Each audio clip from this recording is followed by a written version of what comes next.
సమావేశాలు పెట్టుకుంటామన్న అనుమతి ఉండదు.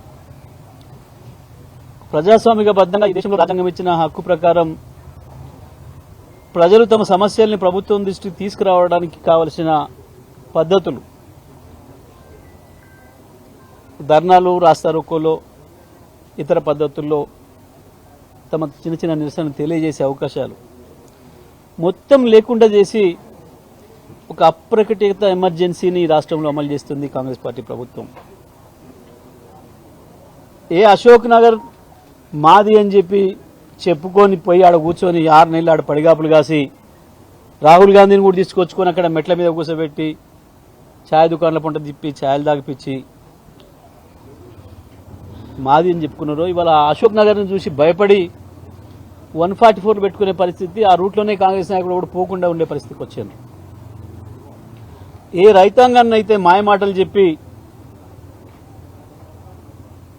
చిన్నపిల్లల్ని ఎవడన్నా కిడ్నాప్ చేయదలుచుకుంటే చాక్లెట్ ఇచ్చినట్టు ఇచ్చి కిడ్నాప్ చేస్తాడు, ఆ పద్ధతుల్లో తెలంగాణ రైతాంగానికి మోసపు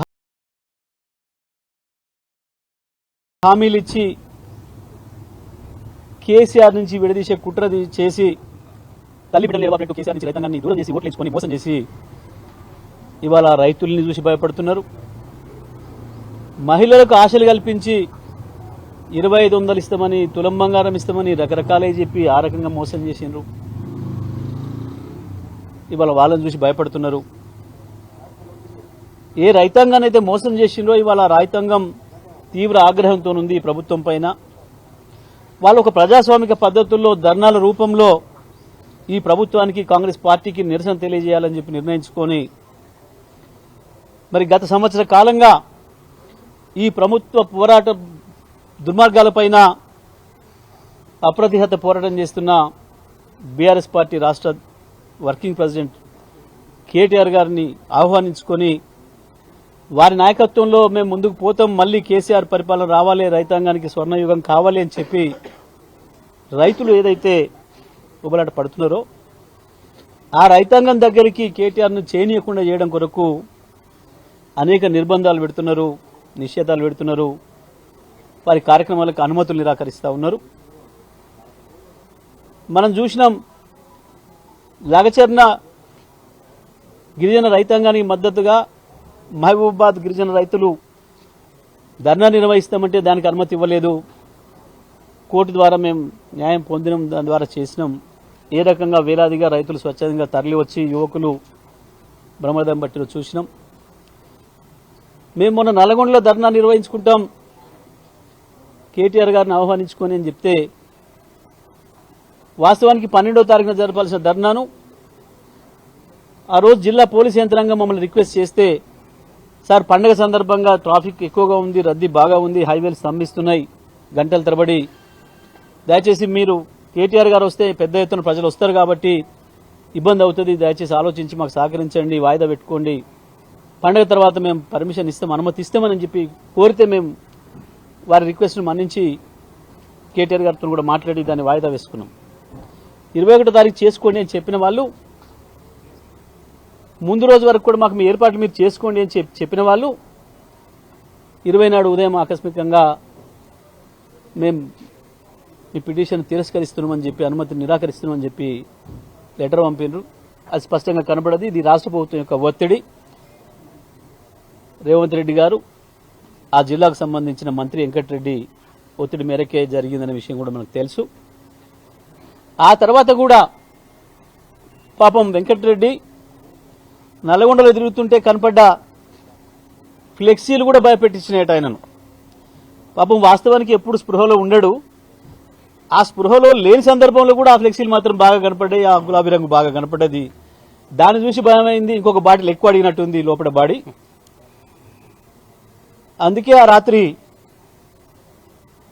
స్పృహ ఉన్న స్థితిలోనో లేని స్థితిలోనో మొత్తానికి మున్సిపల్ అధికారులకు హుకుం జారీ చేయడం, కాంగ్రెస్ పార్టీ కార్యకర్తలకు హుకుం జారీ చేయడం, తెల్లని దానిక ఒక రౌడీల్లాగా వాటిని చింపేసి ఇదేందని చెప్పి అడగడానికి వెళ్ళిన మా నాయకుల పైన అధికారులతో మాట్లాడుతుంటే వచ్చి కాంగ్రెస్ గుండాలను పంపించి దాడి చేయించి పాపం భయపెట్టించే ప్రయత్నం చేసిండు.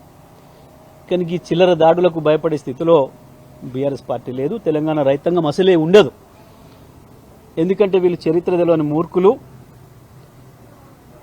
వీళ్ళు ఏ దొరల మీద తెలంగాణ తిరుగుబాటు చేసిందో వాళ్ళకు వారసులు వీళ్ళు. తిరుగుబాటుదారుల వారసులం మేం. ఆ సంగతి వీళ్ళకి తెలియదు. ఇవాళ రాష్ట్ర వ్యాప్తంగా చూస్తున్నాం, గ్రామాలలో ఇక్కడికక్కడికి తిరుగుబాట్లు మొదలైనాయి. స్వచ్ఛందంగా ప్రజలు తిరుగుబాట్లు చేస్తున్నారు. బీఆర్ఎస్ పార్టీ దీనికి నాయకత్వం వహిస్తే ఇక అది ఉప్పెనలాగా మారుతుంది. మా 4 ఏళ్ళు ఉంటామన్న కళ కూడా పోయేటట్టుంది, ఉన్నది ఊసిపోయేటట్టుంది. ఇప్పుడు ఆయన భయం ఎక్కువైంది వీళ్ళకు. ఎట్టి పరిస్థితుల్లో బీఆర్ఎస్ పార్టీ పోరాటం ఆపదు. ఇవాళ హైకోర్టు కూడా న్యాయం వైపు నిలబడింది, మాకు అనుమతి ఇచ్చింది. 28వ తారీఖున నల్లగొండలో అదే క్లాక్ టవర్ సెంటర్లో బ్రహ్మాండంగా నల్లగొండ జిల్లా రైతాంగం, కాంగ్రెస్ పార్టీ చేతిలో మోసపోయిన రైతాంగం, ప్రత్యేకించి నల్లగొండ జిల్లా మంత్రి వెంకటరెడ్డి ఈ సంవత్సర కాలంలో వ్యాపారుల దగ్గర, దళారుల దగ్గర 500 కోట్ల రూపాయల లంచాలు తీసుకొని రైతాంగానికి ఏదైతే 1000 కోట్లు నష్టం చేసిండో ధరల విషయంలో, గొర్రెలను కసాయుడికి అప్పచెప్పిన పద్ధతుల్లో రైతాంగానికి దళారులకు అప్పచెప్పి ఎక్కడ కూడా మద్దతు ధర రాకుండా చేసి 1600, 1700, 1800కు అమ్ముకోవాల్సిన దిక్కుతోచిన పరిస్థితుల్లో రైతాంగాన్ని వడేసిండు. 1000 కోట్లకు పైగా రైతాంగం నష్టపోయింది. ఆ రైతాంగం అంతా తమ సత్తా చూపడానికి సిద్ధంగా ఉన్నారు. రేపు కేటీఆర్ గారు తప్పకుండా ధర్నాకు ముఖ్య అతిథిగా వస్తారు. బ్రహ్మాండంగా ధర్నా నిర్వహించి తీర్థం. ఈ సందర్భంగా మేము హైకోర్టు కూడా ధన్యవాదాలు తెలియజేస్తా ఉన్నాం. ఏ రైతాంగం అయితే జిల్లా వ్యాప్తంగా ఎదురు చూస్తున్నారో, ఉమ్మడి జిల్లా వ్యాప్తంగా ఎదురు చూస్తున్నారో అందరూ కూడా ఉత్సాహంగా ఈ ధర్నాలో పాల్గొనాలని చెప్పి నేను అందరూ కూడా విజ్ఞప్తి చేస్తా ఉన్నా. ఇంకరెడ్డి మీదేమో